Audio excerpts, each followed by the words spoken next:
श्रीगुरुभ्यो नमः हरिः ओम् गुरुवाग्नात्तरवये वैष्णवेति वैष्णवे श्रीराघवेन्द्रगुरवे नमोऽत्यन्तदयालवे अधुना पीठದಲ್ಲಿ ವಿರಾಜಮಾನರಾದಂತಹ ಶ್ರೀಪಾದಗಳವರ ಪಾದಕಮಲದಲ್ಲಿ ವಂದಿಸಿ ಶ್ರೀಪಾದರ ಆಜ್ಞಾನುಸಾರವಾಗಿ ಮಧ್ವನವಮಿ ಪ್ರಯುಕ್ತ ದಿನಕ್ಕೆ ಒಬ್ಬೊಬ್ಬ ವಿದ್ವಾಂಸರಿಂದ ಪ್ರವಚನ ನಡೀತಾ ಇದೆ. ಇಂದಿನ ದಿನ ನಾವು ಮಧ್ವಾಚಾರ್ಯರು ಕೃಷ್ಣನನ್ನು ತಂದು ಉಡುಪಿಯಲ್ಲಿ ಪ್ರತಿಷ್ಠೆಯನ್ನು ಮಾಡುತ್ತಾರೆ. ಅದೇ ರೀತಿಯಾಗಿ ಆಚಾರ್ಯರಲ್ಲಿರುವಂತಹ ವಿದ್ಯೆ ಅದೆಂತಹ ವಿದ್ಯೆಗಳಿಗೂ ಅವರಲ್ಲಿ ಇರುವುದನ್ನು ಇಂದಿನ ಪ್ರವಚನದಲ್ಲಿ ನಾವು ತಿಳಿಲಿಕ್ಕಿದ್ದೇವೆ. ಇಂದಿನ ಪ್ರವಚನಗಾರರು ಎಲ್ಲರಿಗೆ ಗೊತ್ತಿರುವಂತೆಯೇ ರಾಯಚೂರು ಶಾಖಾ ಮಠದ ವ್ಯವಸ್ಥಾಪಕರು, ಅದೇ ರೀತಿಯಾಗಿ ಗುರು ಸಾರ್ವಭೌಮ ಸಂಸ್ಕೃತ ವಿದ್ಯಾಪೀಠದ ರಾಯಚೂರು ಶಾಖೆಯ ಪ್ರಾಂಶುಪಾಲರಾದಂತಹ ದ್ವಾರಕಾನಾಥಾಚಾರ್ಯರು ಇಂದಿನ ದಿನ ಪ್ರವಚನವನ್ನು ನಡೆಸಿಕೊಳ್ಳಲಿಕ್ಕಿದ್ದಾರೆ. ಆಚಾರ್ಯರಲ್ಲಿ ಪ್ರಾರ್ಥನೆಯನ್ನು ಮಾಡುತ್ತಿದ್ದೇನೆ. ಇಂದಿನ ಕಾರ್ಯಕ್ರಮವನ್ನು ನಡೆಸಿಕೊಳ್ಳುತ್ತಿದ್ದಾರೆ. ಶ್ರೀ ಗುರುಭ್ಯೋ ನಮಃ ಹರಿ ಓಂ. ನಾರಾಯಣಂ ಸ್ವರಗುರುಂ ಜಗದೈಕನಾಥಂ ಭಕ್ತಪ್ರಿಯಂ ಸಕಲ ಲೋಕ ನಮಸ್ಕೃತಂಚ ತ್ರೈಗುಣ್ಯವರ್ಜಿತಮಜಂ ಯುಗಮಾತ್ಮೀಶಂ ವಂದೇ ಭವಗ್ನಮರಾಸುರ ಸಿದ್ಧವಂದ್ಯಂ ಅಭ್ರಮಂ ಮಂಗಲಯುತಂ ಅಜಲಂ ವಿಮಲಂ ಸದಾ ಆನಂದತೀರ್ಥಮತುಲಂ ಭಜೆ ತಾಪತ್ರಯಾಪಹಂ ಚಿತ್ರೈರ್ಪದೈಶ್ಚ ಗಂಭೀರೈರ್ವಾಕ್ಯೈರ್ಮಾನೈರಖಂಡಿತೈಃ ಗುರುಭಾವಂ ವಿಜಯಂತಿ ಭಾತಿ ಶ್ರೀ ಜಯತೀರ್ಥವಾಕ್ ತಂ ವಂದೇ ನರಸಿಂಹತೀರ್ಥನಿಲಯಂ ಶ್ರೀವ್ಯಾಸರಾಜಪೂಜಿತಂ ಧ್ಯಾಯಂತಂ ಮನಸಾ ನೃಸಿಂಹಚರಣಂ ಶ್ರೀಪಾದರಾಜಂ ಗುರು ವ್ಯಾಸಸೂತ್ರಪದಾರ್ಥೋಪನ್ಯಾಸಮಾಕರ್ಣ್ಯಮಾನ್ಯಪಿ ವ್ಯಾಸರಾಜಸ್ಯ ಭಜತೆ ದಾಸತಾಂ ಪೂರ್ಣಕೋವಿದಃ ತಪೋ ವಿದ್ಯಾವಿರಕ್ತ್ಯಾದಿ ಸದ್ಗುಣೌಘಾಕರಾನಹಂ ವಾದಿರಾಜಗುರೂನ್ ವಂದೇ ಹಯಗ್ರೀವಪದಾಶ್ರಯಾನ್ ಭಕ್ತಾನಾಂ ಮಹರಸಾಂ ಭೋಜ ಭಾನವೇ ಕಾಮಧೇನವೇ ನಮತಾಂ ಕಲ್ಪತರವೇ ಜಯೇಂದ್ರಗುರವೇ ನಮಃ.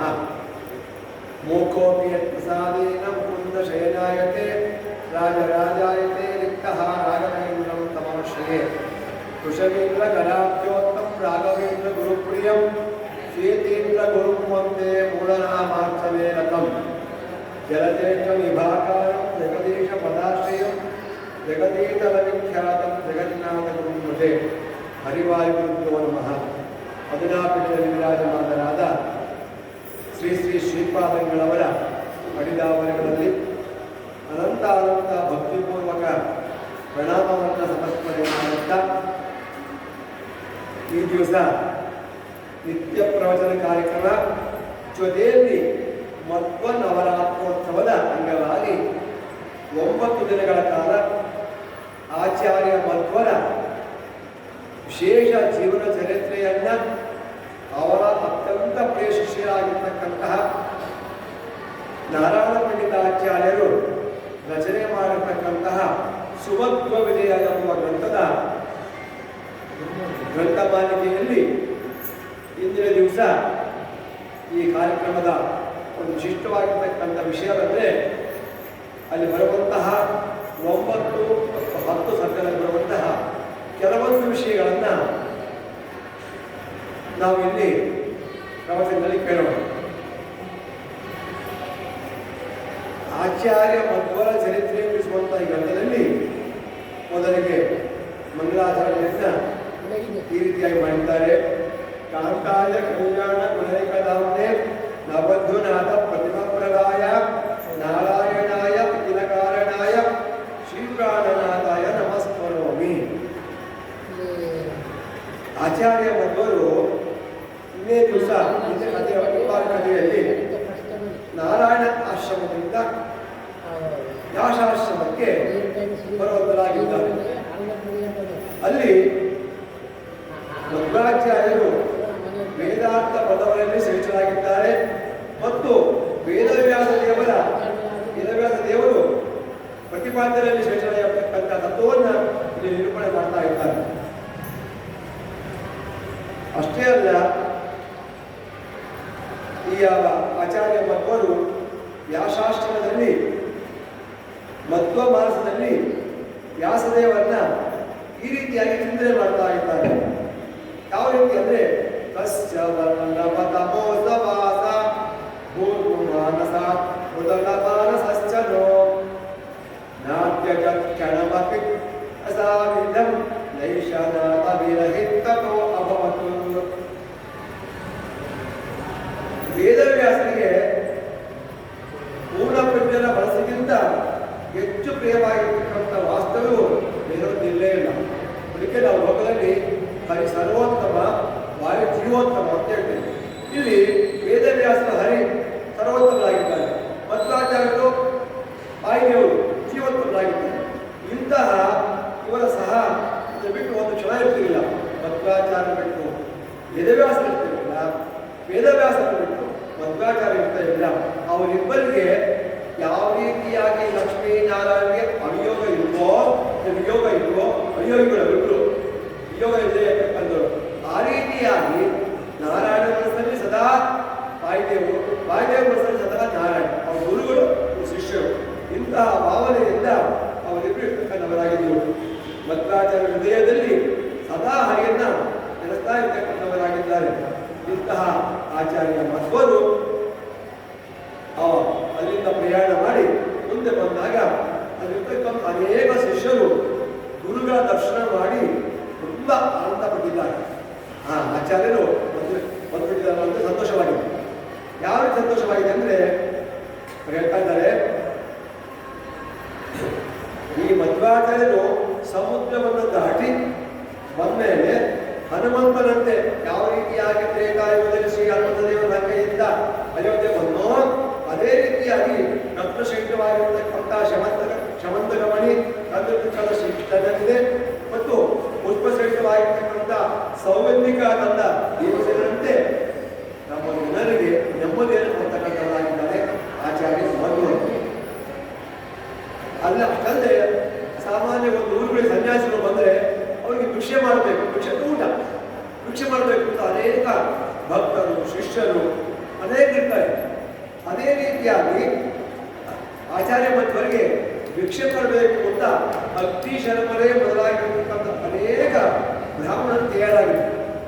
ಅಗ್ನಿ ಶರ್ಮ ಅಂತ ಒಬ್ಬ ವ್ಯಕ್ತಿ ಹೆಸರು, ಅವ್ರ ಜೊತೆಗೆ ಅನೇಕರು ಈ ಜೊತೆಗೆ ಅನೇಕರು ಅವರೆಲ್ಲರೂ ಕೂಡ ಮಧ್ವಾಚಾರ್ಯ ಭಿಕ್ಷೆ ಮಾಡಬೇಕು ಪಾಪ ಇವರು ಇವತ್ತೊಬ್ಬರ ಮನೆಗೆ, ನಾಳೆ ಒಬ್ಬರ ಮನೆಗೆ, ಅದು ಓಕೆ.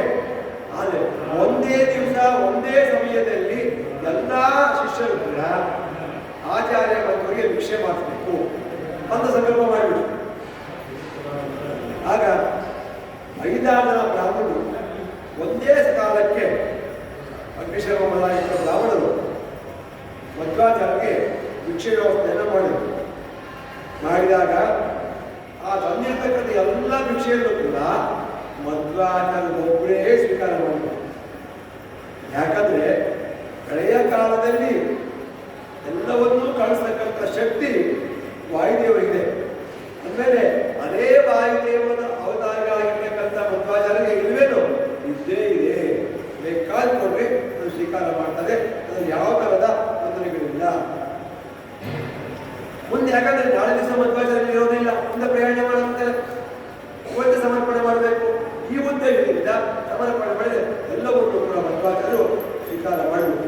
ಅದನ್ನೇ ಸುಮಧ್ವೀಯದ ವ್ಯಾಖ್ಯಾನ ಭಾವಪ್ರಕಾಶಕ ಅಂತ ಹೇಳ್ತಾರೆ, ಸರ್ವೇಷಾಮಿ ಭಕ್ತಾನ ಅನುಲಿಂಗ್ಯಂ ಕ್ಷಣಂ ಸ್ಮರತು ಗಮನತ್ವಾರಿತೋ ಮಧ್ವಃ ಸರ್ವೇಭ್ಯೋಪಿ ಕ್ಷಣಂ ದದೌ. ಅಂದ್ರೆ ಮಧ್ವಾಚಾರ್ಯರ ಗಮನಾನಂತರದಲ್ಲಿ ಅಲ್ಲಿಗೋಸ್ಕರ ನಾವು ಭಿಕ್ಷೆ ಕೊಡಬೇಕು, ಯಾರಿಗೋಸ್ಕರ ಅನ್ನ ಹಾಕಬೇಕು, ಈ ದೃಷ್ಟಿಯಿಂದ ಎಲ್ಲರೂ ಕೂಡ ಅನ್ನವನ್ನ ನಾವು ಸ್ವೀಕಾರ ಮಾಡಬೇಕು. ಯಾಕೆ ಅಂದ್ರೆ ನಮ್ಮಲ್ಲಿ ನಾವೇನು ತಿಳ್ಕೊಂಡಿವ ನಮ್ಮಲ್ಲಿ ಜೀರ್ಣ ಮಾಡತಕ್ಕಂಥದ್ದು ಸಣ್ಣದಿರುತ್ತೆ. ಆದರೆ ಮಧ್ವಾಚಾರ್ಯರಿಗೆ ಎಪ್ಪಟ್ಟಿನಷ್ಟು ಯಾವುದೋ ಋಕ ಎಂಬತಕ್ಕಂಥ ಅಗ್ನಿ ಹೆಸರು ಋಕ ಅಂತ, ಋಕ ಎಂಬ ಅಗ್ನಿ ಅವರ ಹೃದಯದಲ್ಲಿರುತ್ತೆ. ಅದೇ ತಿಂದು ಕೂಡ ಜೀರ್ಣವಾಗಿರುತ್ತೆ ಎಲ್ಲವನ್ನು ಕೂಡ. ಹಾಗೆ ಮಧ್ವಾಚಾರ್ಯ 2ನೇ ಅವತಾರ ಏನಿದೆ ಅದಕ್ಕೆ ಋಕೋದರ ಅಂತ ಬರ್ತಾರೆ. ಅಂತಹ ಋಕ ಎಂಬತಕ್ಕಂಥ ಅಗ್ನಿಯನ್ನ ಸದಾ ಜಗದಲ್ಲಿ ಧಾರಣೆ ಮಾಡತಕ್ಕಂತಹ ಈ ಆಚಾರ್ಯ ಮಧ್ವರು ಎಲ್ಲವನ್ನು ಕೂಡ ಜೀರ್ಣ ಮಾಡಿಕೊಂಡರೆ ಯಾವ ಥರ ಅಂದರೆ ಇಲ್ಲ. ಅವ್ರಿಗೆ ಏನಾಗಲ್ಲ ಅಂತ ಹೇಳ್ತಾರೆ. ಆಮೇಲೆ ಬ್ರಹ್ಮಸೂತ್ರ ಭಾಷೆಯನ್ನು ವರ್ಣನೆ ಮಾಡ್ತಾರೆ. ಈ ಬ್ರಹ್ಮಸೂತ್ರ ಭಾಷೆ ಅಂತ ಯಾವುದಪ್ಪ ಅಂದರೆ ಸಕಲ ವೇದಗಳಿಗೆ ವೇದಾಂತ ನಿರ್ಣಾಯಕವಾಗಿ ವೇದವ್ಯಾಸರು 564 ಸೂತ್ರಗಳನ್ನು ರಚನೆ ಮಾಡಿದರು. ಆ 564 ಸೂತ್ರಗಳಿಗೆ 222 ಅಧಿಕರಣ ವಿಭಾಗ ಮಾಡಿದರು. 4 ಅಧ್ಯಾಯ ಮಾಡಿದರು.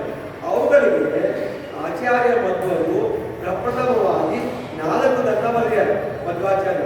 ಯಾವುದೇ 564 ಬ್ರಹ್ಮಸೂತ್ರಗಳಿಗೆ ಯಾವ್ದ್ಯಾವುದು ಅಂದರೆ ಬ್ರಹ್ಮಸೂತ್ರ ಭಾಷ್ಯ, ಅನುವ್ಯಾಖ್ಯಾನ, ಅಣುಭಾಷ್ಯ, ನ್ಯಾಯ ವಿವರಣ ಎಂಬುದಾಗಿ 4 ಗ್ರಂಥಗಳನ್ನು ಯಾವ ಸೂತ್ರಗಳಿಗೆ ಮಧ್ವಾಚಾರ್ಯ ರಚನೆ ಮಾಡಿದ್ದಾರೆ. ಅವರ ಗ್ರಂಥಗಳು ಹೇಗಿತ್ತು, ಪಾಠ ಪ್ರವಚನ ಹೇಗಿತ್ತು, ಕಷ್ಟವಾಗಿತ್ತು, ಸುಲಭವಾಗಿತ್ತು ಅಂದರೆ ಅದಕ್ಕೆ ಹೇಳ್ತಾ ಇದ್ದಾರೆ.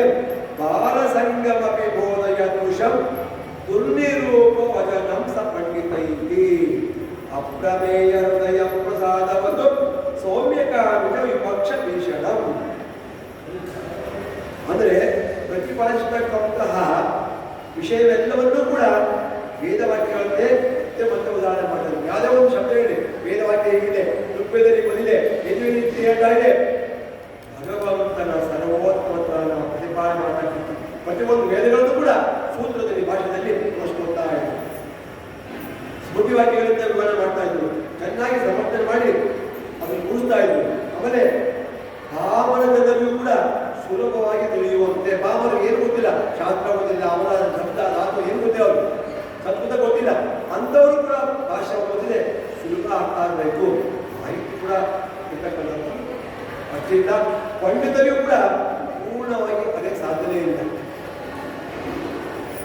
ಒಮ್ಮೆ ನಾನು ಸಂಚಾರಕ್ಕೆ ಹೋದಾಗ ಒಬ್ಬ ವ್ಯಕ್ತಿಗಳು ಬಂದಿದ್ದು, ಹೆಸರು ಬೇಡ, ಬಂದಾಗ ಜನಗಳೆಲ್ಲ ಹರಿಕಥಾಂಶದ ಗೊತ್ತಿದ್ದಂತೆ ನಮ್ಮರು ದಾಸರು ಮಾಡಿದ್ದಂತ ಕನ್ನಡ ಪದ್ಯ, ನಾವು ಶಾಸ್ತ್ರವನ್ನು ಸಹ ಓದ್ತೀವಿ, ಚಂದ್ರಿಕಾ ಪುರಾಣ ಮಾಡ್ತೀವಿ, ವ್ಯಾಯಾಮ ತರ್ಕದಾಟ ಓದಿದ್ದೀವಿ, ಅದೇ ಅನುಮತಿ ಕರ್ಕಿ ಮಾತಾಡ್ತಾ ಇದ್ದೀವಿ. ಆ ಸಮಯಕ್ಕೆ ನಾವು ಸರಿಯಾಗಿ ಹರಿಕಥಾನುಸಾರದಲ್ಲಿರ್ತಕ್ಕಂಥ 2ನೇ ಸಂಖ್ಯೆ ಒಂದು ಪದ್ಯವನ್ನು ಒಬ್ಬರಿಗೆ ತಿಳಿಸಿದೆ. ಇದನ್ನ ಸರಿಯಾಗಿ ವಿಚಾರವಾಗಿ ಹೇಳ್ಕೊಂಡಿದ್ದೀವಿ. ಇದು ಎಷ್ಟು ಕಷ್ಟ ಅಂತ ಗೊತ್ತಾಗಿ ನೋಡ್ಲಿಕ್ಕೆ ಜಗನ್ನಾಥದಾಸರಾಯರು ಸುಲಭವಾಗಿ ಕನ್ನಡದಲ್ಲಿ ಹರಿಕಥಾನುಸಾರವನ್ನು ರಚನೆ ಮಾಡಿದ್ದಾರೆ. ಆದರೆ ಆ ಪದಗಳ ಅರ್ಥವನ್ನು ನೋಡ್ಬೇಕಾದ್ರೆ ಚೆನ್ನಾಗಿ ವೇದಾಂತವನ್ನ ಓದಿದ್ರೆ, ಆಚಾರ್ಯಕ್ಕೆ ಗೊತ್ತಿದ್ರೆ ಹರಿಕಥಾಂತ ಸಂಪೂರ್ಣ ಅರ್ಥವಾಗುತ್ತೆ. ಇಲ್ಲೇ ಹೋದ್ರೆ ಏನೋ ಹರಿಕಥಾಂತಸಾರ ಗುರುಗಳ ಕನ್ನಡದಿಂದ ಒಬ್ಬರು ಓದ್ಕೊಂಡು ಹೋಗೋದು ಅಷ್ಟೇ, ಅದರಿಂದ ಏನು ಉಪಯೋಗ ಆಗಲ್ಲ. ಸ್ಮರಣೆ ಆಗುತ್ತೆ. ನಿಜವಾದ ಅರ್ಥವನ್ನು ತಿಳ್ಕೋಬೇಕಂದ್ರೆ ಇದೆಲ್ಲವೂ ಕೂಡ ಚೆನ್ನಾಗಿ ತಿಳ್ಕೊಂಡಿರ್ಬೇಕು. ಆ ರೀತಿಯಾಗಿ ಆಚಾರ್ಯ ಮಧ್ವರ ಭಾಷ್ಯದಲ್ಲಿರುವಂತಹ ಪ್ರತಿಯೊಂದು ವಾಕ್ಯಗಳು ಕೂಡ ಪಂಡಿತರಿಗೂ ಕೂಡ ಪೂರ್ಣವಾಗಿ ಸಂಪೂರ್ಣವಾಗಿ ಹೇಳಲಿಕ್ಕೆ ಆಗ್ತದೇ ಇರಲಿಲ್ಲ.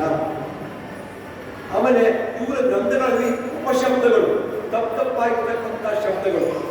ಉದಾಹರಣೆಗೆ ನಾನು ವ್ಯಾಕರಣವನ್ನು ಓದಬೇಕಾದ್ರೆ ಅಲ್ಲಿ ಕೆಲವೊಂದು ಶಬ್ದಗಳು ಬರ್ತವೆ. ಅಂತೇಳಿ ಒಂದು ಶ್ಲೋಕ ತಾತ್ಪರ್ಯದಲ್ಲಿ ಬರ್ತದೆ. ನಮ್ಮ ವ್ಯಾಕರಣದ ಕೌಮುದಿ ಪ್ರಕಾರ ಅವೈಹಿ ಎಂಬ ಶಬ್ದ ಅಸಾರು ಅಂದರೆ ಸರಿಯಾದ ಶಬ್ದ ಅಲ್ಲ ಅಂತ ನಾವು ವ್ಯಾಕರಣದಿಂದ ನಾವು ಹೇಳ್ತೇವೆ.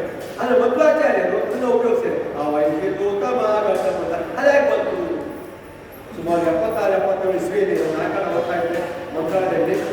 ದೊಡ್ಡ ಪಂಡಿತರು, ಅದ್ವೈತ ಪಂಡಿತರು, ಕೃಷ್ಣ ಪಂಡಿತರು, ಅವರು ನಿಮ್ಮನ್ನು ಮಧ್ವಾಚಾರ್ಯ ಬರತಕ್ಕಂತಹ ಅಭಯ ಶಬ್ದ ಸಾಧನೆ ಅಂತೇಳಿ ಅವ್ರು ಸಾಧನೆ ಮಾಡಿ ತೋರಿಸ್ಕೊಡ್ತು. ಅಂದರೆ ಆಚಾರ್ಯರ ವಾಕ್ಯಗಳಲ್ಲಿ ಎಲ್ಲಿ ಅಪಶಬ್ದಗಳು ಒಂದು ಕೂಡ ಕಂಡು ಬರೋದಿಲ್ಲ, ಎಲ್ಲವೂ ಕೂಡ ಸರಿಯಾಗಿ ಅನ್ನದೇ. ನಮಗೆ ತಿಳ್ಕೊಳ್ಳೋದಾಗಿಲ್ಲ ಅಂದರೆ ಅದು ತಪ್ಪು ಅಂತ ಹೇಳ್ಬೇಕು, ಕಾರಣ ಇಲ್ಲ ಅಂದರೆ ತಪ್ಪು ಅಂತ ಹೇಳ್ಬೇಕು. ಅದರಿಂದ ಏನು ತಪ್ಪಿಗೆ ಸಾಧನೆ ಇಲ್ಲ. ಆ ರೀತಿಯಾಗಿ ಆಚಾರ್ಯ ಮೊದಲು ಭಾಷೆಯಲ್ಲಿ ಬರ್ತಕ್ಕಂಥದ್ದು. ಅಷ್ಟೇ ಅಲ್ಲ, ಇದಕ್ಕಿಂತ ಮುಂಚೆ ಮಧ್ವಾಚಾರ್ಯರು ಬ್ರಹ್ಮಸೂತ್ರಗಳಿಗೆ ನ್ಯಾಯ ವಿವರಣ, ಅನುವ್ಯಾಖ್ಯಾನ, ಅಣುಭಾಷಾ, ಬ್ರಹ್ಮಸೂತ್ರ ಬರೆಯೋದಕ್ಕಿಂತ ಮುಂಚಿತವಾಗಿ ಸುಮಾರು 21 ಜನ ಉಪಭಾಷೆಗಳನ್ನು ಬರೆದರು. ಅಂದರೆ ಆ ಸೂತ್ರಗಳಿಗೆ ಭಾಷೆ ಬರೆದಿದ್ರು. ಅವು ಯಾವ ಕೂಡ ಸರಿಯಾಗಿ ವೇದವ್ಯಾಸ ಸಮ್ಮತವಾಗಿರಲಿಲ್ಲ.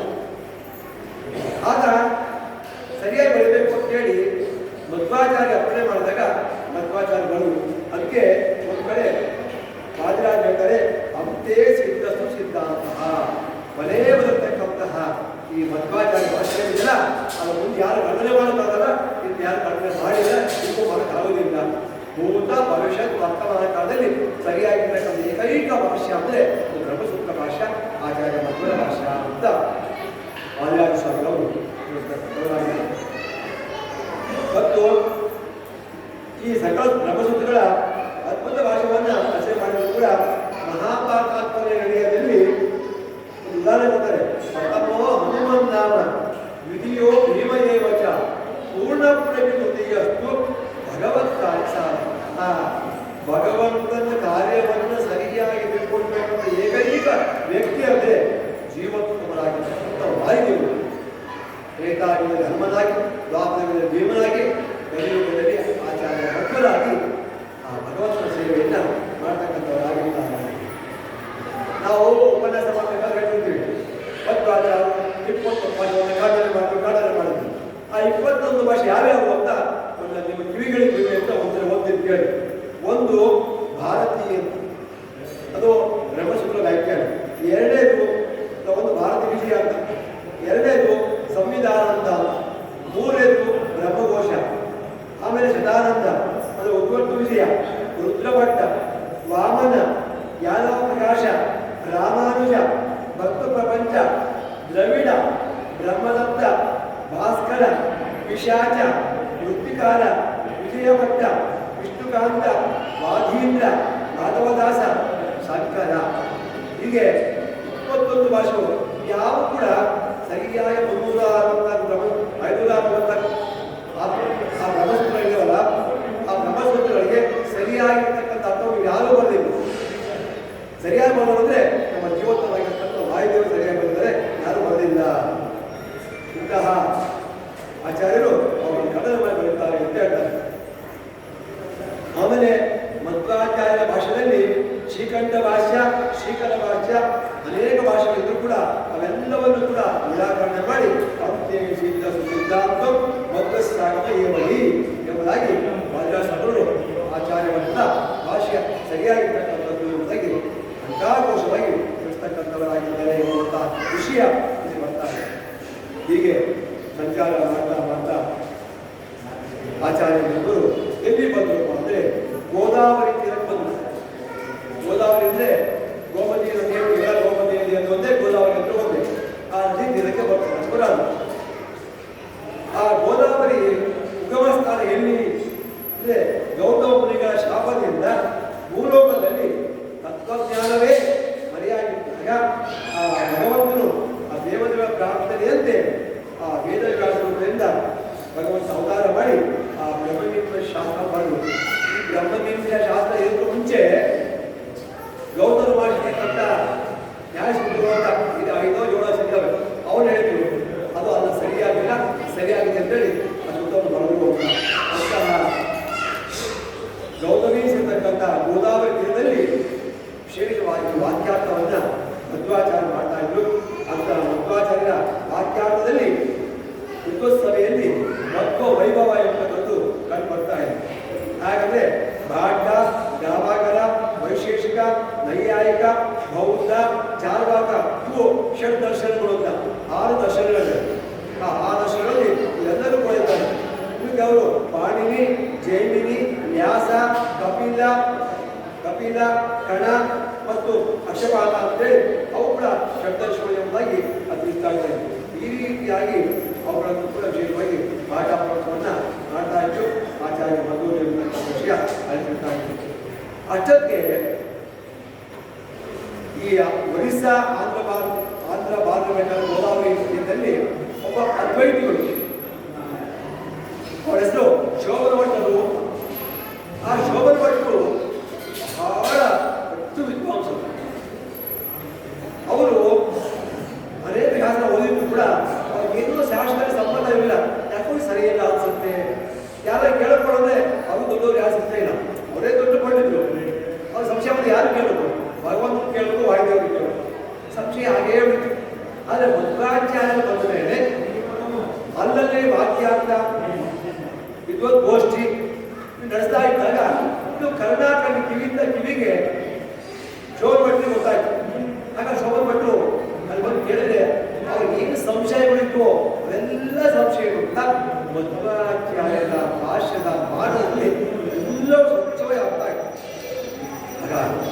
ಚೌರ ಭಟ್ರು ಆಚಾರ್ಯರ ಅಧ್ಯಾತ್ಮ ಮಾಡಬೇಕು ಅಂತೆಲ್ಲ ಮಾಡಿಕೊಂಡು ಅವರು ಶಿಷ್ಯರಾಗಿ ಉಳ್ಕೊಂಡು ಆಚಾರ್ಯ ಒಬ್ಬರ ಗ್ರಂಥಗಳನ್ನು ಪಾಠ ಪ್ರವಚನ ಕೇಳಿ ಅವರು ಕೂಡ ಈ ವ್ಯಾಖ್ಯಾನವನ್ನು ಬರ್ತಕ್ಕಂಥವರಾದರು.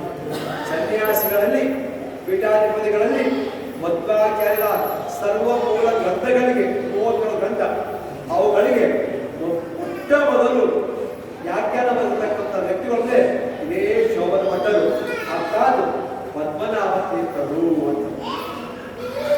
ಅದಕ್ಕೆ ಪದ್ಮನಾಭ ತೀರ್ಥರ ವೃಂದಾವನ ಮಾಡಬೇಕಾದ್ರೆ ಅವರು ಶಿಷ್ಯರಾಗಿರ್ತಕ್ಕಂಥ ನರಹರಿ ತೀರ್ಥರು ಚರ್ಮ ಶ್ಲೋಕ ಅಂತ ಹೇಳ್ತಾರೆ. ಚರ್ಮ ಶ್ಲೋಕ ಅಂದ್ರೆ ವೃಂದಾವನ ಆಗಬೇಕಾದ್ರೆ ಕೊನೆಗೆ ಹೇಳುವಂತ ಶ್ಲೋಕ. ಪೂರ್ಣ ಪ್ರಜ್ಞಾಂ ಭಾಷ್ಯಂ ಆದೌ ತದ್ಭಾವ ಪೂರ್ವಕಂ ಯೋ ವ್ಯಾಕರೋ ನಮಸ್ತಸ್ಮೈ ಪದ್ಮನಾಭಾತಿ ಯೋನೇ. ಪೂರ್ಣ ಪ್ರಜ್ಞೆ ಮಧ್ವಾಚಾರ್ಯರ ಭಾಷ್ಯವನ್ನ ಮೊಟ್ಟ ಮೊದಲು ಅದರ ಭಾವಾರ್ಥವನ್ನ ಯಾರು ರಚನೆ ಮಾಡಿದ್ರು ಅಂತಹ ಪದ್ಮನಾಭ ತೀರ್ಥರಿಗೆ ನಮಸ್ಕಾರ ಮಾಡ್ತೀನಿ ಅಂತೇಳಿ ನರಹರಿ ತೀರ್ಥರು ಧರ್ಮಶ್ಲೋಕದಲ್ಲಿ ತಿಳಿಸ್ತಕ್ಕಂಥವರಾಗಿದ್ದಾರೆ.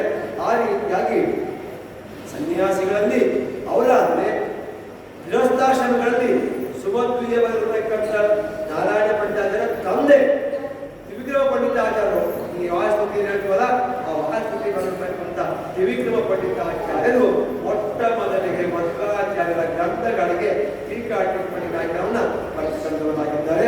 ಅವರು ಸನ್ಯಾಸಿಗಳಲ್ಲ. ಈ ರೀತಿಯಾಗಿ ಶೋಭನ ಭಟ್ಟರಿಂದ ಮತ್ತೊಬ್ಬ ಪ್ರಚಾರವಾಯಿತು. ಹೀಗಾಗಿ ಪ್ರಪಂಚದಲ್ಲಿ ಸರಿಯಾಗಿರ್ತಕ್ಕಂಥ ಶಾಸ್ತ್ರವನ್ನು ತಿಳಿಸಿಕೊಡ್ತಕ್ಕಂಥ ಏಕೈಕ ವ್ಯಕ್ತಿ ಅಂದರೆ ಅದು ಮಧ್ವಾಚಾರ್ಯವನ್ನು ತಿಳ್ಕೊಂಡು ಪದ್ಮನಾಭ ತೀರ್ಥರು ಎಲ್ಲ ಕಡೆ ಪಾಠ ಪ್ರವಚನ ವಾಕ್ಯಾರ್ಥ ದೃಷ್ಟಿ ಪ್ರವಚನ ಉಪನ್ಯಾಸ ಎಲ್ಲವನ್ನು ಮಾಡ್ತಾ ಮಧ್ವಾಚಾರ್ಯ ವಿಶೇಷ ಅನುಗ್ರಹಕ್ಕೆ ಪಾತ್ರರಾಗಿದ್ದಾರೆ. ಹೀಗೆ ಪಾತ್ರರಾಗಿರ್ತಕ್ಕಂಥವರು ಅವರು ಉದಾಹರಣೆ ಕೊಡ್ತಾರೆ. ಹೇಗೆ ಅಂದರೆ ಈ ಸುಣ್ಣ ಮಾಡ್ತಾರೆ. ಸುಣ್ಣ ಹೇಗೆ ಮಾಡ್ತಾರೆ? ಸುಣ್ಣ ಮಾಡೋರು ಆ ನದಿಯಲ್ಲಿ ಸಮುದ್ರದಲ್ಲಿ ಕಪ್ಪೆ ಚಿಕ್ಕೊಂಡಿರುತ್ತೆ, ಶಂಕ ಇರುತ್ತೆ, ಅವೆಲ್ಲ ತಗೊಂಡ್ಬಂದು ಆ ಬೆಂಕಿಯಲ್ಲಿ ಸುಟ್ಟು ಮಾಡಿ ಸುಣ್ಣ ಮಾಡ್ತಾರೆ. ಅದರೊಳಗೆ ಈ ಶಂಕಗಳು ಬರ್ಬೇಕಾದ್ರೆ ಬಲಮುರಿ ಶಂಕ ಅಂತ ಇರುತ್ತೆ. ಎಲ್ಲರೂ ದಿನ ಪೂಜಾರಿಗಳು ಆಚಾರಗಳು ಪಂಡಿತರು ಸ್ವಾಮಿಗಳು ಪೂಜೆ ಮಾಡೋ ಶಂಕ ಬಲಮುರಿ ಶಂಕ ಅಲ್ಲದು, ಎಡಮುರಿ ಶಂಕ. ಎಡಮುರಿ ಶಂಕ ಅಂದ್ರೆ ಸಾಕ್ಷಾತ್ ಲಕ್ಷ್ಮೀ ದೇವಿ ಸನ್ನಿಧಾನ. ಬಲಮುರಿ ಶಂಕ ಅಂದ್ರೆ ಏನಿದೆ? ಈಗ ಅಭಿಷೇಕ ಈಗ ತಗ್ಗುತ್ತೆ, ಅದು ಎಡಮುರಿ ಶಂಕ ಅಭಿಷೇಕ ಮಾಡಬೇಕು. ಬಲಮುರಿ ಶಂಕ ಈಗ ಅದು ಯಾರು ಅಭಿಷೇಕ ಮಾಡಲ್ಲ, ಅದು ಲಕ್ಷ್ಮೀನಾರಾಯಣ ಸನ್ನಿಧಾನ. ಅದಕ್ಕೆ ಬಲಮುರಿ ಶಂಕರಲ್ಲಿ ಯಾರು ಕೂಡ ಅಭಿಷೇಕ ಮಾಡೋದಿಲ್ಲ. ಮನೆಗೆ ಪೂಜೆ ಮಾಡ್ತಾರೆ, ಪೂಜೆ ಮಾಡ್ತಾರೆ. ಹೇಳಿಲ್ಲ ಅಷ್ಟೇ ತೃಪ್ತಿಯಾಗಿರುತ್ತೆ. ಸುಣ್ಣದಾಗಿ ಕುಟ್ಟಿಬಿಟ್ರೆ ಎಡಮುರಿ ಶಂಕ ಪುಡಿ ಆಗುತ್ತೆ ವಿನ ಬಲಮುರಿ ಶಂಕ ಪುಡಿ ಆಗೋದಿಲ್ಲ, ಬೇಕಾಗೋದಿಲ್ಲ. ಸುಣ್ಣ ಮಾಡ್ತಕ್ಕಂಥ ಬಲಮುರಿ ಆದ್ರೇನು ಎಡಮುರಿ ಆದ್ರೆ ಅವ್ರಿಗೆ ಬೇಕಾಗಿ ಸುಣ್ಣ ಮಾಡಬೇಕಂತ ವಿನ ಅವ್ರು ಯಾವುದೋ ಜ್ಞಾನ ಇಲ್ಲ. ಆ ರೀತಿ ಆಚಾರ್ಯ ಮಧ್ವರ ಗ್ರಂಥಗಳನ್ನ ಪಾಠವನ್ನ ಶ್ರವಣ ಮಾಡದೇ ಇರ್ತಕ್ಕಂಥ ವ್ಯಕ್ತಿಗಳು ನಮ್ಮ ಜೀವನ ವ್ಯರ್ಥ ಮಾಡ್ಕೊಳ್ತಾರೆ. ಬಲಮುರಿ ಶಂಕರಂತೆ ವ್ಯರ್ಥ. ಬಲಮುರಿ ಶಂಕ ಕೂಡ ಅವ್ರು ಏನ್ ಮಾಡ್ತಾನೆ? ಅದು ಆಗ್ತಾನೆ, ಕನ್ನ ಬೆಂಕಿ ತುಳಿಸ್ತಾನೆ, ಕರೆಸ್ಬಿಟ್ಟು ಸುಣ್ಣ ಮಾಡ್ತಾನೆ. ಆದರೆ ಲಕ್ಷ್ಮೀ ಸನ್ನಿಧಿ ಇರ್ತಕ್ಕಂತಹ ಎಡಮುರಿ ಶಂಕದಲ್ಲಿ ಅಭಿಷೇಕ ಮಾಡ್ತೀವಿ. ಅದೇ ಬಲಮುರಿ ಶಂಕದಲ್ಲಿ ಅದು ನಾರಾಯಣ ಸದಾ ವಾಸ ಆಗಿರ್ತಾರೆ. ಸಾಲಿಗ್ರಾಮ ಶಿಲೆ, ಸುದರ್ಶನ, ಚಕ್ರಾಂಕಿತ, ವಿಷ್ಣು ಪ್ರತಿಮೆ ಯಾವ ರೀತಿ ಇರುತ್ತೋ ಅದೇ ರೀತಿ ಕೂಡ ಅದನ್ನು ಶಿಲ್ಪವನ್ನು ನಾವು ಪೂಜೆ ಮಾಡಬೇಕು, ಅದನ್ನು ಅಭಿಷೇಕ ಮಾಡಬಾರದು ಎಂಬ ಒಂದು ಶಾಸ್ತ್ರವನ್ನ ಮಧ್ವಾಚಾರ್ಯರ ಗ್ರಂಥವಾಗಿ ಲಕ್ಷ್ಮೀ ಸನ್ನಿಧಾನತಕ್ಕಂಥ ಎಡಮುರಿ ಶಂಕ, ನಾರಾಯಣ ಪ್ರತಿಮೆಯಾಗಿರ್ತಕ್ಕಂಥದ್ದು ಬಲಮುರಿ ಶಂಕ ಎಂಬುದಾಗಿ ವಿಶೇಷವಾಗಿ ಅಂದರೆ ಅರ್ಥಾತ್ ಪದ್ಮನಾಭ ತೀರ್ಥರು ಪೂರ್ವಾಶ್ರಮದಲ್ಲಿ ಈ ಆಖ್ಯಾನವನ್ನು ಮಾಡತಕ್ಕಂಥದ್ದಾಗಿದ್ದಾರೆ. ಆದರೆ ಮಧ್ವಶಾಸ್ತ್ರವನ್ನ ಯಾರು ಬರೀತಾರೋ ಬೇಡಪ್ಪ ಚೆನ್ನಾಗಿಲ್ಲ ಅಂದರೂ ಅವ್ರಿಗೆ ಒಳ್ಳೆ ದುಸ್ಥಿತಿ, ಕೆಟ್ಟ ಸ್ಥಿತಿ ಬರ್ತದೆ ಅಂತ. ಯಾಕಂದ್ರೆ ನಮ್ಮ ಮತ್ತೆ ಉದಾಹರಣೆ ಕೊಟ್ಟಿಲ್ಲ, ಎಲ್ಲ ಪುರುಷ ಶಂಕದಿಂದ ಅಭಿಷೇಕ ಮಾಡ್ತೀವಿ, ಲಕ್ಷ್ಮೀ ಅಭಿಷೇಕ ಮಾಡ್ತಾ ಯಾವತ್ತೂ ನಾವು ಪೂಜೆ ಹೋಗಲ್ಲ. ನಾನು ಪೂಜೆ ಮಾಡಿದೆ, ನಾನು ಸಾಲಿಗ್ರಾಮ ಅಭಿಷೇಕ ಮಾಡಿದೆ, ನಾನು ಪಂಚಾಮ ನಾನು ಮಾಡೋ ಯೋಗ್ಯನೇ ಅಲ್ಲ, ಮನುಷ್ಯ ಮಾತ್ರ ನಾನು ಅಷ್ಟೇ. ಆದರೆ ಮಾಡೋದು ಯಾರು? ಸಾಕ್ಷಾತ್ ನಿತ್ಯ ಮುಕ್ತವಾಗಿರ್ತಕ್ಕಂಥ ಲಕ್ಷ್ಮೀ ದೇವಿ. ಶಂಕ ಇದೆಯಲ್ಲ, ಅದಕ್ಕೆ ಶಂಕದಿಂದ ಅಭಿಷೇಕ ಮಾಡೋದು. ಭಗವಂತನಿಗೆ ನಮ್ಮಿಂದ ಅಭಿಷೇಕ ಮಾಡೋ ಯೋಗ್ಯತೆ ನಮ್ಗೆ ಇಲ್ಲ, ಸನ್ಯಾಸಿಗಳಿಗೂ ಇಲ್ಲ, ಮದುವೆಗೂ ಇಲ್ಲ. ಅವ್ರು ಕೂಡ ನೋಡಿ ನೀವು ಶಂಕದ ಮಾತ್ರ ಅಭಿಷೇಕ ಮಾಡ್ತಾರೆ. ಅದರಿಂದ ಅಭಿಷೇಕ ಮಾಡ್ತಕ್ಕಂಥ ಯೋಗ್ಯತೆ ಲಕ್ಷ್ಮೀದೇವಿ ಮಾತ್ರ ಉಂಟು. ಅದರಿಂದ ಅದನ್ನು ಮಾಡ್ತಾ ಇದ್ದಾರೆ. ಆದರೆ ಬಲಮುರಿ ಶಂಕ ಸರ್ವ ಸಂಪದನ್ನು ಕೊಡ್ತಕ್ಕಂಥದ್ದು. ಯಾಕಂದ್ರೆ ಸಾಕ್ಷಾತ್ ಭಗವಂತನೇ ಅದು ಇರ್ಬೇಕಾದ್ರೆ ಎಲ್ಲ ಸಂಪತ್ತನ್ನು ಕೂಡ ಕೊಟ್ಟೇ ಕೊಡ್ತಾರೆ. ಅದು ಯಾಕಂತ ಅದ್ರಿಗೆ ಇಲ್ಲ ಅಂತ ಆ ವಿಷಯವನ್ನು ಹೇಳ್ತಾರೆ.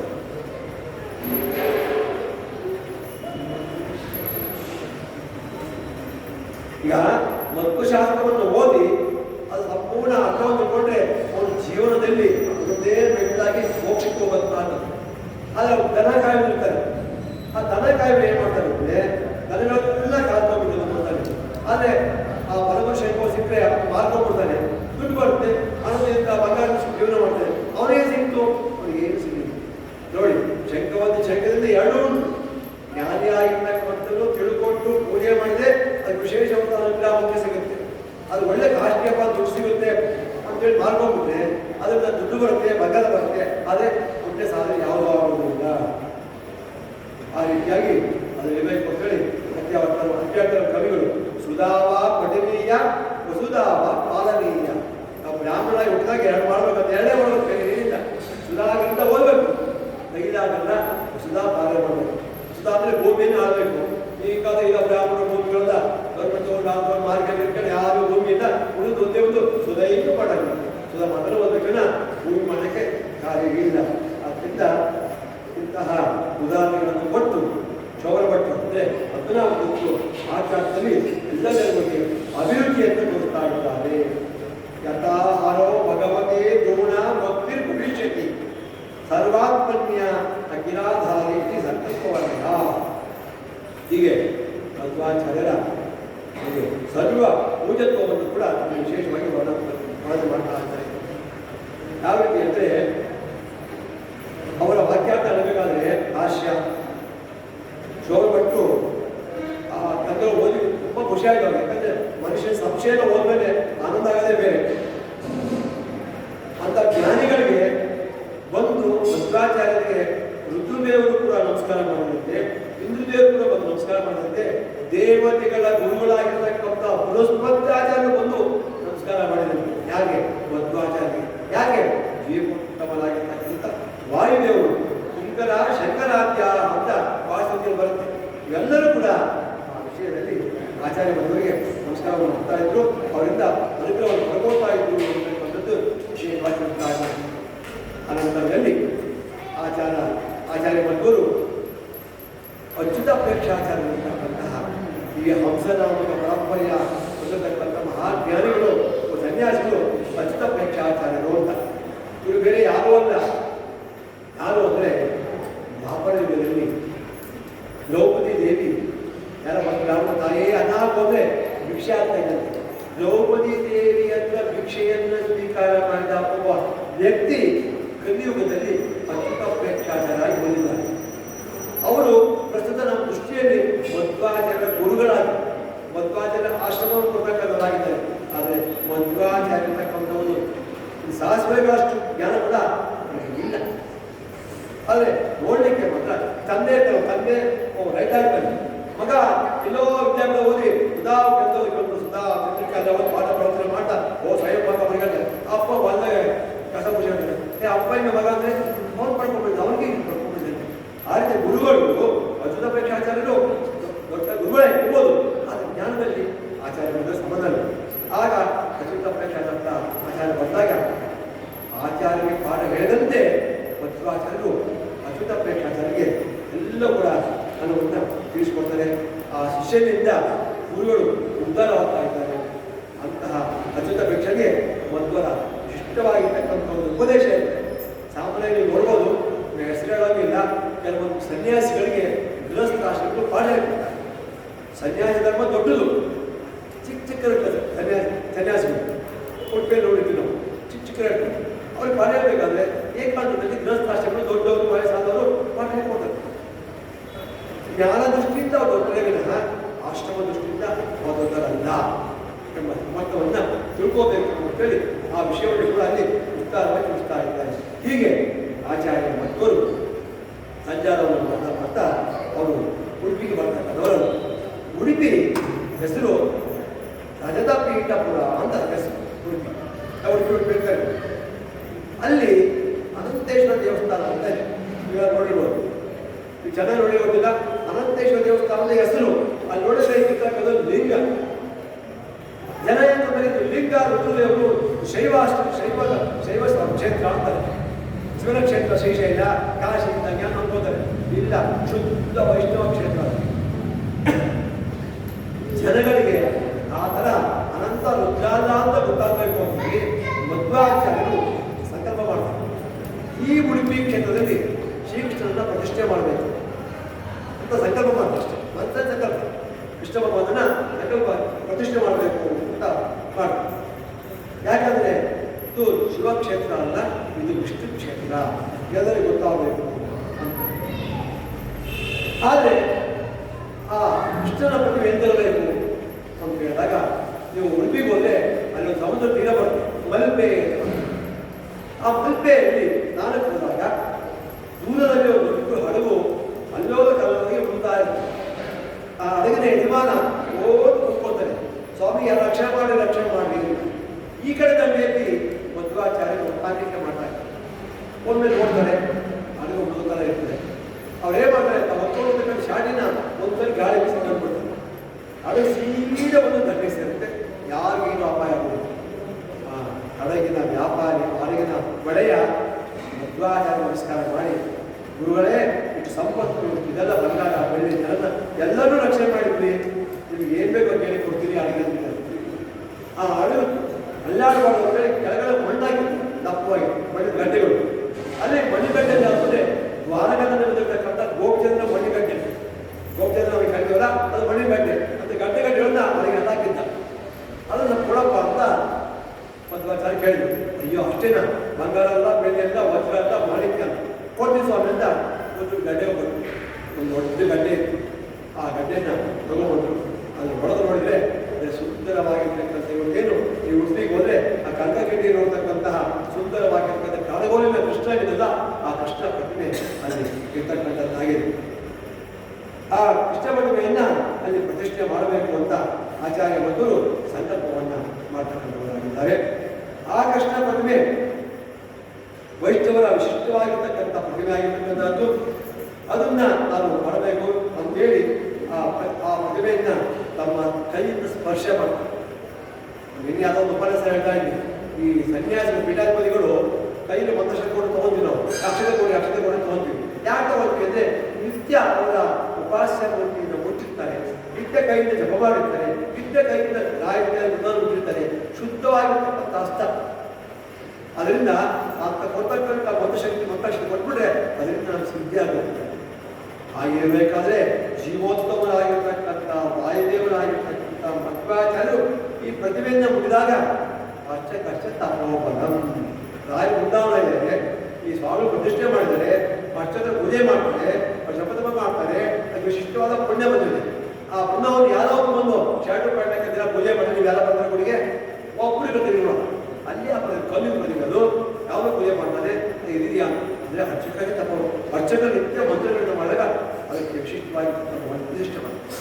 ಅದರಂತೆ ಆಯಾ ಕಡಗೋಲು ಕೃಷ್ಣನನ್ನ ಆಚಾರ್ಯ ಮಧ್ವರು ಮುಟ್ಟಿದಾಗ ಅದಕ್ಕೆ ವಿಶಿಷ್ಟವಾಗಿರ್ತಕ್ಕಂಥ ಒಂದು ಶಕ್ತಿ ಬಂದು ಆ ಪ್ರತಿಮೆಯನ್ನ ಅಲ್ಲಿ ಅವರು ಪ್ರತಿಷ್ಠಾಪನೆ ಮಾಡ್ತಕ್ಕಂಥವರು.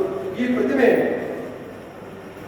ಹೇಗಿತ್ತಪ್ಪ ಅಂದ್ರೆ ಸುಂದರವಾಗಿರ್ತಕ್ಕಂಥ ಪ್ರತಿಮೆ, ರಮಣೀಯವಾದ ಸುಂದರವಾದ ವಂದನಾಗಿರ್ತಕ್ಕಂಥ ನಂದನಾನಂದವಾಗಿರ್ತಕ್ಕಂಥ ಶ್ರೀಕೃಷ್ಣ ಪ್ರತಿಮೆ, ವಿಶಿಷ್ಟವಾಗಿರ್ತಕ್ಕಂಥ ಪ್ರತಿಮೆ. ಅಂತ ಪ್ರತಿಮೆಯನ್ನ ಅಲ್ಲಿ ಪೂಜೆಯನ್ನು ಮಾಡ್ತಕ್ಕಂಥವರಾದರು ಎಂಬುದಾಗಿ ತಿಳಿಸ್ತಾ ಇದ್ದಾರೆ. ಹೀಗೆ ಕೃಷ್ಣ ಪ್ರತಿಮೆ ಮಾಡತಕ್ಕಂಥ ಆಚಾರ್ಯ ಮಧ್ವರು ಮತ್ತೆ ಸಂಚಾರ ಮಾಡ್ತಾ ಅನೇಕ ಸಮೀಪದಲ್ಲಿ ಹೋಗಿ ಅವರು ಪಾಠ ಪ್ರವಚನ ಮಾಡ್ತಾ ಮಧ್ವಶಾಸ್ತ್ರವನ್ನ ಅಭಿವೃದ್ಧಿಯನ್ನು ಮಾಡ್ತಕ್ಕಂಥವರಾದರು ಎಂಬತಕ್ಕಂಥ ಕಥೆಯು ಮುಂಭಾಗದಲ್ಲಿ ಬರ್ತಕ್ಕಂಥದ್ದಾಗಿದೆ.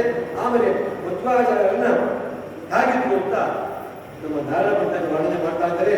ಧನ್ಯೋ ಮಹತ್ನಾಸಿನಾಮಹಿತ ಮೃತ್ವಾಣ ಸಂಯೋಜನೈ ಅಂತೇಳಿ ಮಧ್ವಾಚಾರ್ಯನ ವರ್ಣನೆ ಮಾಡ್ತಾ ಇದ್ದಾರೆ. ಅಂದ್ರೆ ವಿಶಿಷ್ಟವಾಗಿರ್ತಕ್ಕಂತಹ ಗುಣಚಂದ್ರನಂತೆ ಸೌಮ್ಯ ಕಾಣ್ಕೊಂಡವರು, ವಿಶಾಲವಾಗಿರ್ತಕ್ಕಂಥ ಮನಸ್ಸು ಹೊಂದಿರತಕ್ಕಂಥ ಮಧ್ವಾಚಾರ್ಯರು ಸರ್ವ ಜಯಪ್ರದರಾಗಿರ್ತಕ್ಕಂಥವರಾಗಿರ್ತಾರೆ, ಭಜನೀಯರಾಗಿರ್ತಕ್ಕಂಥವರಾಗಿದ್ದಾರೆ, ಉತ್ತಮವಾಗಿರ್ತಕ್ಕಂಥ ಸುಖವನ್ನು ಕೊಡ್ತಕ್ಕಂಥವರಾಗಿದ್ದಾರೆ. ಇಂತಹ ಮಹಾತ್ಮ ಆಚಾರ್ಯ ಮಧ್ವರು ಎಂಬುದಾಗಿ ಅಲ್ಲಿ ವಿಶೇಷವಾಗಿ ಅವರನ್ನ ವರ್ಣನೆ ಮಾಡ್ತಾ ಇದ್ದಾರೆ. ಮತ್ತು ಮಧ್ವಾಚಾರ್ಯ ವರ್ಣನೆಯಲ್ಲಿ ಇನ್ನೊಂದು ವಿಶೇಷವಾಗಿರ್ತಕ್ಕಂಥ ವಿಷಯವನ್ನು ಹೇಳ್ತಾರೆ. ಏನಪ್ಪಾ ಅಂದ್ರೆ ಗಂಗಾದೇವಿಯನ್ನು ಹೋಗ್ತೀವಿ, ಕಾಶಿಗೋ ಕೆರೆಗೆ ಹೋಗ್ತೀವಿ, ಹೋಗಿ ಅಲ್ಲಿ ಗಂಗೆಯಲ್ಲಿ ಮುಳುಗ್ತೀವಿ. ಮುಳಿದ ತಕ್ಷಣ ನಮ್ಮ ಪಾಪ ಎಲ್ಲ ಗಂಗೆಗೆ ನಾವು ಶುದ್ಧರಾಗಬೇಕು. ಗಂಗೆ ಸ್ನಾನ ಮಾಡಿದೆ, ನನ್ನ ದೇಹ ಶುದ್ಧಿ ಆಯಿತು. ತುಂಗಾಳಿ ನೀರು ಕುಡಿದೆ, ಮೈ ಶುದ್ಧಿ ಆಯಿತು. ತುಂಗಾಪಾನ ಗಂಗಾ ಸ್ನಾನ, ಗಂಗಾಳಿ ಸ್ನಾನ ಮಾಡಿಬಿಟ್ರೆ ಭಾಳ ಶ್ರೇಷ್ಠ, ತುಂಗಾ ನೀರು ಕುಡಿದ್ಬಿಟ್ರೆ ಭಾಳ ಶ್ರೇಷ್ಠ, ಸಿಹಿಯಾಗಿದೆ. ನೋಡಿ, ಗಂಗೆ ಜಯಮುನಾ ಜೈವ ಗೋದಾವರಿ ಸರಸ್ವತಿ ನರ್ಮದಾ ಸಿಂಧು ಕಾವೇರಿ ಎಷ್ಟೋ ನದಿಗಳಿದಾವೆ. ಎಷ್ಟು ನದಿ ಇದ್ರೂ ಕೂಡ ನಾನು ಏನಿದೆ ತುಂಗಾಪಾನ ಗಂಗಾ ಸ್ನಾನ. ಇಷ್ಟು ನದಿಗಳು ಇವಾಗ ಕೃಷ್ಣ ನದಿ ಇದೆ, ಆದರೂ ಕೂಡ ಕೃಷ್ಣ ನದಿ ಸಿಹಿಯಾಗಿಲ್ಲ. ಸಿಹಿ ಆಗಪ್ಪ ಅಂದರೆ ವಿದ್ಯಾರ್ಥಿ ಮಾತ್ರ. ಯಾಕೆ ಅಂದರೆ ಸಖ್ಯ ಪರ್ವತದಲ್ಲಿ ವರಾಹರೂಪಿ ಭಗವಂತನ 2 ಕೋರೆ ಹಲ್ಲುಗಳಿಂದ ಬಂದಿರ್ತಕ್ಕಂಥದ್ದು ಒಂದು ತುಂಗ, ಒಂದು ಭದ್ರ. ಹಲ್ಲು ಎಲ್ಲಿರ್ತವೆ? ಬಾಯಿ. ರುಚಿಯನ್ನು ನೋಡ್ತೀವಿ ನಾವು, ಮುನ್ನಾಗೆ ರುಚಿ ನೋಡೋಕ್ಕಾಗುತ್ತಾ? ಕಮ್ಮಿ ರುಚಿ ನೋಡೋಕ್ಕಾಗುತ್ತಾ? ಕಿವಿಂದ ಆಗುತ್ತಾ?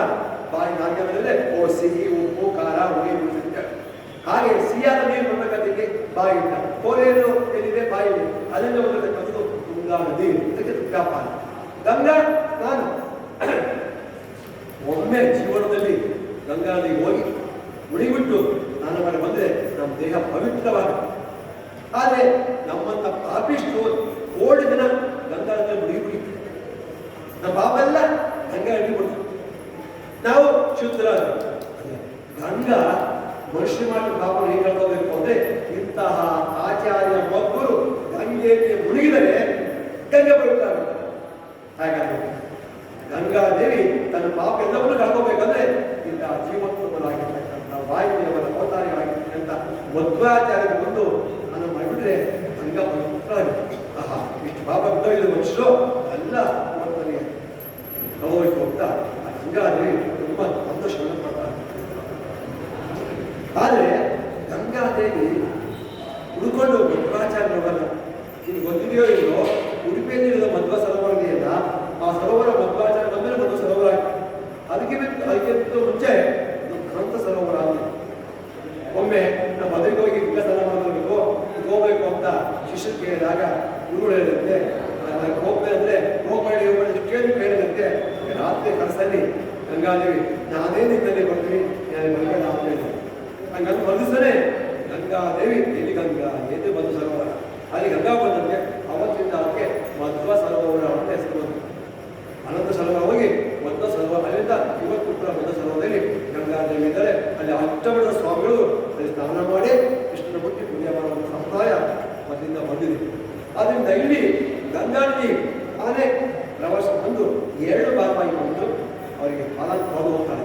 ಅಂತಹ ಗಂಗಾದೇವಿ ಇದು ಅನುಗ್ರಹದಿಂದ ಮತ್ತಿಗೆ ಮುಂದೆಗಳ ಹೋಗಿ 2 ಕೂಡ ಕಾಲು ಬಿಟ್ಟು ಮುಂದೆ ಸಮುದ್ರವನ್ನು ಸೇರ್ತಕ್ಕಂಥವಾಗಿದ್ದಾಳೆ.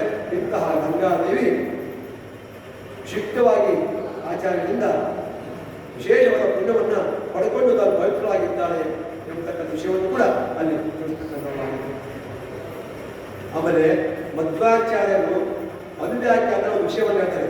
ಭ್ರಷ್ಟದೋಷಾಹಿ ಚತ್ವಾರಃ ಸ್ವವ್ಯಾಹರತಿ ಸಂಗತಿ ಚಿತ್ತಾವತಾಕ ವೈಫಲ್ಯಂ ತೈಃ ಸ್ಯಾತ್ ತತ್ ವರಣೀಯ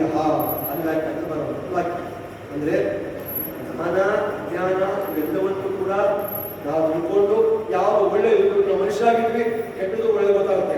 ಪ್ರಾಣಿಗಳದ್ದು ಪ್ರಾಣಿನೇ, ಅವು ನಮ್ಮನ್ನು ತಿಂತವೆ, ಮನೆಗೆಲ್ಲ ಎಲ್ಲ ಮಾಡ್ತವೆ, ನಾವು ಮಾಡ್ದೆಲ್ಲ ಮಾಡ್ತೇವೆ. ಅವು ಜ್ಞಾನ ಇದೆಯಾ? ಅವು ಜ್ಞಾನ ಇದೆ.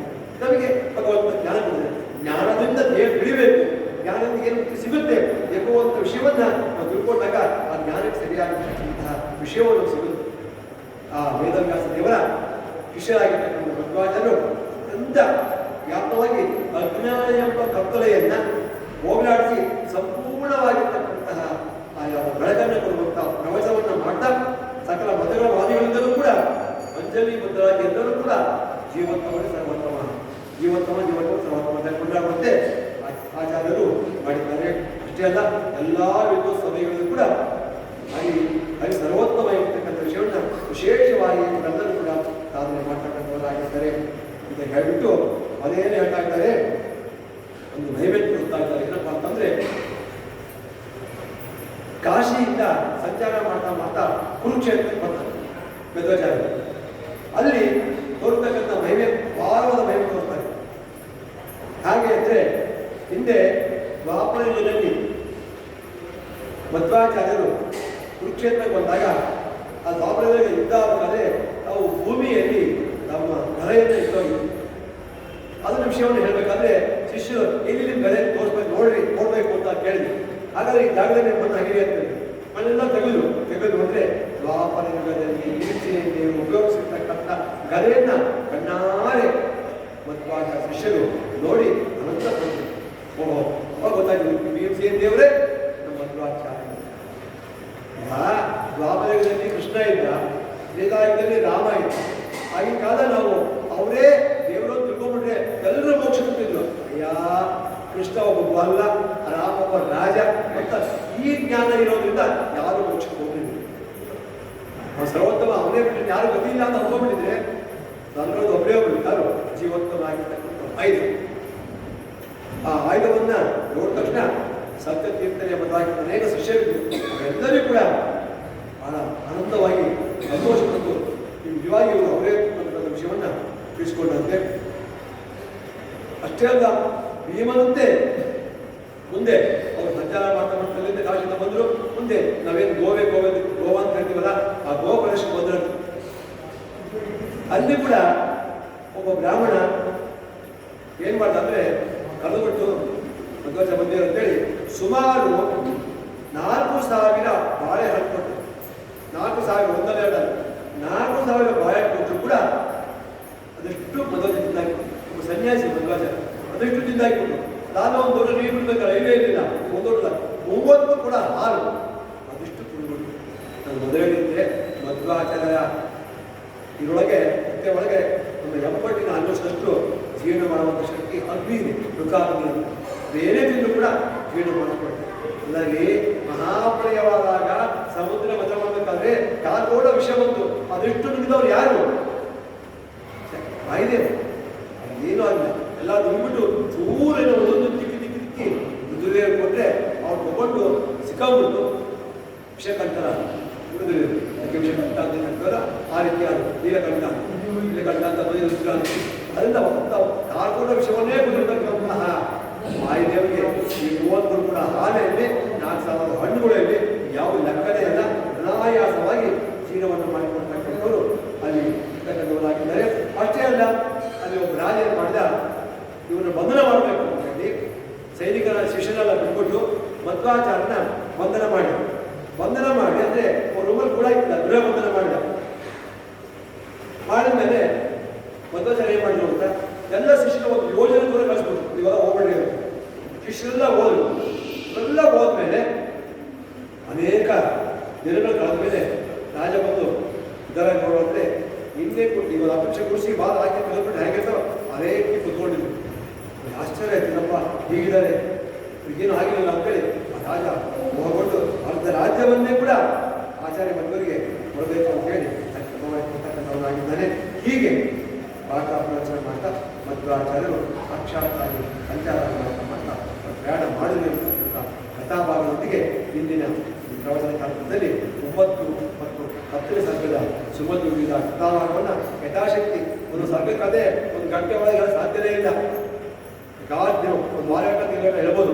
ಆದರೂ ಕೂಡ ದಿನದಲ್ಲಿ ಯಥಾಮತಿ. ಯಾಕಂದ್ರೆ ನನ್ನ ಮಕ್ಕಳಾಗಿ ವಿದ್ಯಾರ್ಥಿ ಇದ್ದಾಗ ನಮ್ಮ ಗುರುಗಳು ಅಂದರೆ ಹೇಳಿದ ಸ್ವಾಮಿ ತಂದೆ ಅವರು ಈ ಮಧುನವರಾತ್ರದಲ್ಲಿ ದಿನ ಒಂದು ವಾಕ್ಯ ಹೇಳ್ತಿದ್ರು. ಏನಂತ ಮೊದಲನೇ ಇಂಡೆಕ್ಸ್ ಮೊದಲು ಹೇಳಿದ್ರು, ಅಲ್ಲಿ ಶ್ರೀಮನ್ ಮಧ್ವಮತೆ ಹರಿಪರತರಃ ಸತ್ಯಂ ಜಗತ್ತು ತತ್ವತೋ ವೇದ ಜೀವಗಣಾ ಹರೇ ಅನುಚರಾ ನೀಚೋಚ್ಚ ಭಾವಂಗತಾಃ ಮುಕ್ತಿ ನೈವ ಸುಖಾನುಭೂತಿ ಅಮಲಾ ಭಕ್ತಿಸ್ಯ ತತ್ಸಾಧನಂ ಅಕ್ಷಾದಿ ತದಯಂ ಪ್ರಮಾಣಂ ಅಖಿಲ ನಾಯಕದೇತು ಹರಿ ಅಂತ ವ್ಯಾಸಾರ್ಯ ಮಾಡ್ತಕ್ಕಂಥ 9 ತತ್ವಗಳನ್ನ ಪ್ರತಿದಿನ ಒಬ್ಬೊಬ್ಬ ಪಂಡಿತರಿಂದ ನಾನು ಹುಡುಗ ಇದ್ದಾಗ ಹೇಳ್ತಾ ಇದ್ರು, ಅದನ್ನು ಕೇಳ್ತಾ ಇದ್ವಿ. ಅದೇ ರೀತಿ ಇಲ್ಲಿ ಕೂಡ ನಮ್ಮ ವಿದ್ವಾಂಸರಾಗಿರ್ತಕ್ಕಂಥ ಅನೇಕ ಪಂಡಿತರು ಕೂಡ 9 ದಿನಗಳ ಕಾಲ ಮಧ್ವಾಚಾರ್ಯ ಮತ್ತು ನಮ್ಮ ದಿವಸ ಮಂಗಳ ಅದಕ್ಕಂತ ಒಬ್ಬ ವಿದ್ವಾಂಸರಿಂದ ಒಂದು ವಿಷಯವನ್ನು ತಿಳ್ಕೊಂಡಿದ್ದಾರೆ, ಬಿಟ್ಟಿದ್ದಾರೆ. ಅದೇ ರೀತಿಯಾಗಿ 6 ಗಂಟೆ ತನಕ ಪ್ರವಚನ ಇದ್ದಾರೆ. ಮತ್ತು ನಾವು ಉಲ್ಕೂಲ ಕೂಡ ಮರುದಿವಸದಲ್ಲೂ ಕೂಡ ಒಬ್ಬೊಬ್ಬ ವಿದ್ವಾಂಸರಿಂದ ಬೇರೆ ಬೇರೆ ವಿಷಯ ಒಟ್ಟಿನಲ್ಲಿ ಶ್ರೀಪಾದರ ಆಜ್ಞೆ ಮೇರೆಗೆ ಯಾವ ರಾಜ್ಯದ ಜವಾಬ್ದಾರರ ಬೆಂಗಳೂರು ಆಡೋತ್ಸವದಲ್ಲಿ ಪ್ರತಿನಿತ್ಯವೂ ಕೂಡ ಸಾಧ್ಯ 6 ಗಂಟೆಗಳ ತನಕ ಒಬ್ಬೊಬ್ಬ ವಿದ್ವಾಂಸರಿಂದ ಒಂದು ಪ್ರವಚನ ಕಾರ್ಯಕ್ರಮವನ್ನು ಸ್ವಾಮಿಗಳು ತಿಳಿಸಿದ್ದಾರೆ. ಎಲ್ಲರೂ ಕೂಡ ಭಾಗವಹಿಸಿ ನಮ್ಮನ್ನು ಪಡೆಯಬೇಕು ಅಂತ ಪ್ರವಚನ ಮುಗಿಸ್ತಾ ಇದ್ದೇನೆ. ಹರಿ ಓಂ ಕೃಷ್ಣ.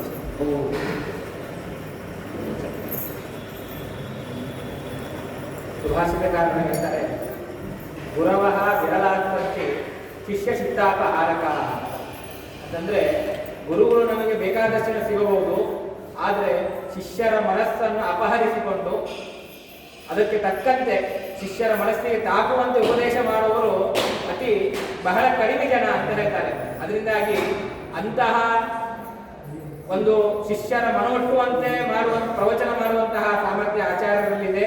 ಅವರ ಮಾತನ್ನು ಕೇಳ್ತಾ ಇದ್ರೆ ಇನ್ನೂ ಕೇಳಬೇಕು ಅಂತಾನೆ ಇರುತ್ತೆ. ಅಷ್ಟು ಸುಂದರವಾಗಿ ಆಚಾರ್ಯರು ಅದನ್ನು ನಿರೂಪಣೆ ಮಾಡಿಕೊಟ್ಟಿದ್ದಾರೆ. ಅದರಿಂದಾಗಿ ಅಂತಹ ಆಚಾರ್ಯರಿಗೆ ಮೊದಲಿಗೆ ನಾನು ವಂದನೆಗಳನ್ನು ಸಲ್ಲಿಸಿ, ನಾಳೆಯ ದಿನ ಆನಂದಾಚಾರ್ಯ ದಿವಾನಜಿ ಅವರು ಮಧ್ವಾಚಾರ್ಯರ ಪ್ರವಚನ ವೈಖರಿ ಹೇಗಿತ್ತು, ಸಾಕ್ಷಾತ್ ಶೇಷದೇವರೇ ಇಂದ್ರಾದಿ ದೇವತೆಗಳೆಲ್ಲರೂ ಕೂಡ ಆಚಾರ್ಯ ಪ್ರವಚನವನ್ನು ಕೇಳಲಿಕ್ಕೆ ಆಕಾಶ ಮಾರ್ಗದಲ್ಲಿ ಬಂದು ನಿಲ್ಲುತ್ತಾರೆ ಅಂತ ನಾವು ಕಥೆಗಳನ್ನು ಕೇಳಿರ್ತೇವೆ. ಅಂತಹ ಆಚಾರ್ಯರ ಪ್ರವಚನ ವೈಖರಿ ಹೇಗಿತ್ತು, ಅದೇ ರೀತಿಯಾಗಿ ಅನೇಕ ಜನ ಕುಹಕಿಗಳು ಆಚಾರ್ಯರ ಮೇಲೆ ವಾದಕ್ಕೆ ಅಂತ ಬರುತ್ತಾರೆ, ಅವರನ್ನು ಆಚಾರ್ಯರು ಹೇಗೆ ತೋರಿಸುತ್ತಾರೆ ಎಂಬುದನ್ನು ನಾಳೆ ದಿನ ಪ್ರವಚನದಲ್ಲಿ ಆನಂದಾಚಾರ್ಯ ದಿವಾನಿಗೆ ಅವರು ತಿಳಿಸಲಿಕ್ಕಿದ್ದಾರೆ. ಅದರಿಂದಾಗಿ ಈ ಒಂದು ಕಾರ್ಯಕ್ರಮವನ್ನು ಇಲ್ಲಿಗೆ ಮುಕ್ತಾಯಗೊಳಿಸಿದ್ದೇನೆ. ಶ್ರೀಕೃಷ್ಣ.